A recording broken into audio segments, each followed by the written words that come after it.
ಕುದ್ರೋಳಿ ಶ್ರೀ ಗೋಕರ್ಣನಾಥ ದೇವಸ್ಥಾನಡು ಗುರುವಾರ ಆಯುಧ ಪೂಜೆ ಮಾರ್ನಿಮಿದ ವಿಶೇಷ ಆರಾಧನೆ ನಡೆತಂಡು. ಸರಸ್ವತಿ ದುರ್ಗಾ ಹೋಮ, ಬೊಂಡಾಭಿಷೇಕ, ಶಿವಪೂಜೆ, ಅನ್ನ ಸಂತರ್ಪಣೆ ಇತ್ತಂಡು.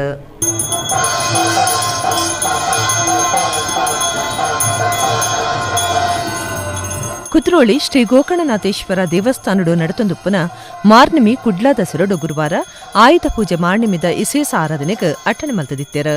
ಖಾಂಡೆ ಸರಸ್ವತಿ ದುರ್ಗಾ ಹೋಮ ನಡಪಾದ ಬೊಂಡಾಭಿಷೇಕ ಮಲ್ತೇರು. ಮಧ್ಯಾಹ್ನ ಮಾರ್ನಿಮಿದ ಶಿವಪೂಜೆ ನಡತಂಡು. ವರ್ಷಲ ಆಯುಧ ಪೂಜೆದ ದಿನ ವಿಶೇಷ ನುಪ್ಪು ಪ್ರಸಾದ ಸೇವೆ ನಡಪಾವಿರು. ಅಂಚನೆ ಮಧ್ಯಾಹ್ನ ಮಹಾಪೂಜೆದ ಬೊಕ್ಕ ನುಪ್ಪುದ ರಾಶಿಗೆ ಅನ್ನಪೂರ್ಣೇಶ್ವರಿ ಪೂಜೆ ಮಲ್ತೇರು. ಕ್ಷೇತ್ರಾಡಳಿತ ಮಂಡಳಿ ಗುರ್ಕಾರ್ಯರು ಎಚ್.ಎಸ್. ಸಾಯಿರಾಮ್, ಒತ್ತು ಗುರ್ಕಾರ್ಯರು ರಾಘವೇಂದ್ರ ಕೂಳೂರು, ಕೋಶಾಧಿಕಾರಿ ಪದ್ಮರಾಜ್, ಕಾರ್ಯಂತರ ಮಾಧವ ಸುವರ್ಣ, ಉರ್ಮಿಳಾ ರಮೇಶ್ ಕುಮಾರ್, ಹರಿಕೃಷ್ಣ ಬಂಟ್ವಾಳ, ಡಾಕ್ಟರ್ ಬಿ.ಜಿ. ಸುವರ್ಣ, ಡಾಕ್ಟರ್ ಅನಸೂಯ ಸಾಲಿಯಾನ್, ಡಿ.ಡಿ. ಕಟ್ಟೆಮಾರ್ ಇಂಚ ಅಭಿವೃದ್ಧಿ ಸಮಿತಿದ ಪದಾಧಿಕಾರಿಗಳು ಪಾಲ್ಗೊಂಡಿರು. ಊರು ಪರ ಊರ್ಲಿನ ಭಕ್ತರು ನುಪ್ಪು ಪ್ರಸಾದ ಸೇವೆಡು ಪಾಲ್ಪಡೆದಿದ್ದರು.